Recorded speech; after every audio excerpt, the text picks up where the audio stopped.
সুধী দর্শক, আইন বিষয়ক ইউটিউব চ্যানেল ঢাকা ল চেম্বারের পক্ষ থেকে আমি অ্যাডভোকেট আশিক এলাহি আপনাদের সবাইকে শুভেচ্ছা জানিয়ে আইনের একটি বিষয় নিয়ে আজকে কথা বলতে চাচ্ছি।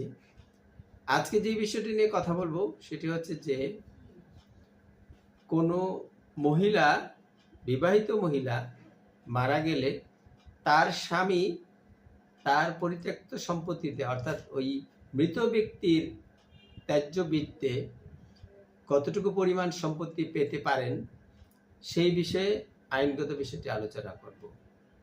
অনেকের ধারণা যে স্ত্রীর সম্পত্তি স্বামী হয়তো বা পান না, কারো কারো ধারণা, সবার নয়। তা আজকে আলোচনা করছি যে কোনো মহিলা, কোনো বিবাহিত মহিলা মারা গেলে তার স্বামী তার পরিত্যক্ত বা ত্যায্য সম্পত্তিতে কতটুকু পরিমাণ ওয়ারিশ হিসাবে সম্পত্তি পেতে পারেন সেই বিষয়টি। এই বিষয়টি দুটি ভাগে আলোচনা করা দরকার, তাহলে এটি বুঝতে সুবিধা হবে। প্রথমত, যে মহিলার, বিবাহিত মহিলার যিনি মারা গেলেন, তিনি তার বিবাহিত জীবনে বা জীবদ্দশায় যদি সন্তান রেখে যান তাহলে তার স্বামী একটি অংশ একরকম পাবেন, আর যদি তিনি নিঃসন্তান অবস্থায় মারা যান তাহলে তার স্বামীর অংশ পরিবর্তন হবে।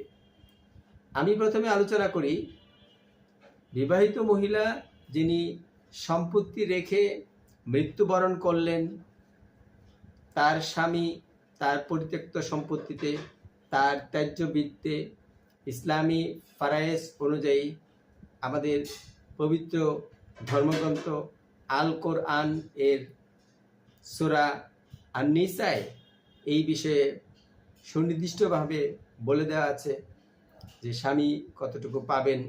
সেখানে বলা আছে যে কোনো মহিলা, বিবাহিত মহিলা সন্তানটি রেখে যদি মৃত্যুবরণ করেন সেই ক্ষেত্রে ওয়ারিশ হিসাবে তার স্বামী তার পরিত্যক্ত সম্পত্তিতে সমস্ত সম্পত্তির, স্থাবর অস্থাবর সম্পত্তির 4/1 পাবেন তার স্বামী। অর্থাৎ আমরা যদি সমস্ত সম্পত্তিটাকে 100 ধরি তাহলে তিনি 25%, 100%-এর 25% অংশ পাবেন যদি তিনি সন্ততি রেখে মৃত্যুবরণ করেন, স্বামীকে ওয়ারিশ রেখে।